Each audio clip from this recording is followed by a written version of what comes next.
ఎన్నికలు సమీపిస్తున్న వేళ ఏపీలో రాజకీయం ఆసక్తికరంగా మారుతోంది. వైసీపీలో అయితే మరీ పీక్స్కు చేరింది ఈ వ్యవహారం. టికెట్ల విషయంలో ఆ పార్టీ నేతలు పడుతున్న టెన్షన్ అంతా ఇంతా కాదు.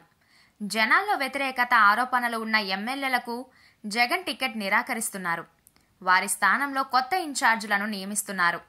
ఇలాంటి పరిణామాల మధ్య మంత్రి రోజాకు ఊహించని పరిణామం ఎదురైంది.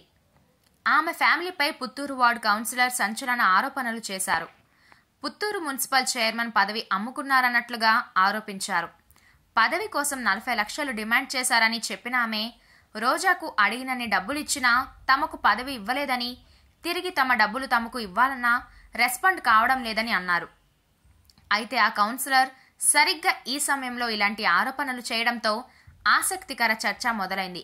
చిత్తూరు జిల్లాలో రోజా వర్సెస్ పెద్దిరెడ్డి అన్నట్లుగా యుద్ధం సాగుతోంది. రోజాకు టికెట్ ఇస్తే పనిచేసేదే లేదు అని వైసీపీ నేతలు బహిరంగంగానే చెప్తున్నారు. అయినా సరే రోజా విషయంలో జగన్ సాఫ్ట్ కార్నర్తో ఉన్నారని, టికెట్ దాదాపు కన్ఫర్మ్ అయిందనే ప్రచారం జరుగుతున్న వేళ కౌన్సిలర్ మీడియా ముందుకు వచ్చి ఆరోపణలు గుప్పించడం కొత్త చర్చకు కారణమవుతోంది.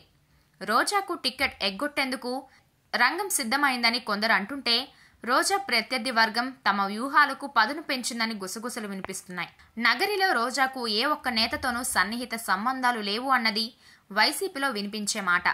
అందరితోనూ గొడవలే ఉన్నాయని వారు ఆరోపిస్తుంటారు. వీటికి తోడు ఇప్పుడు పదవుల కోసం డబ్బులు తీసుకున్నారన్న ఆరోపణలు వచ్చాయి. ఇక అటు సర్వేలు కూడా రోజాకు షాక్ ఇచ్చాయి. నగరి మొత్తం ఆమెపై తీవ్ర అసంతృప్తి ఉందని, ఆమెకు ఎదురుగాలి వీస్తుందని సర్వేలు చెప్తున్నాయి.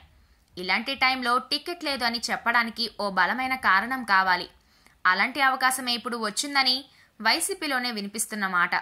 మరి ఇలాంటి పరిణామాల మధ్య రోజాకు టికెట్ వస్తుందా లేదా అన్నది మరింత ఆసక్తికరంగా మారింది.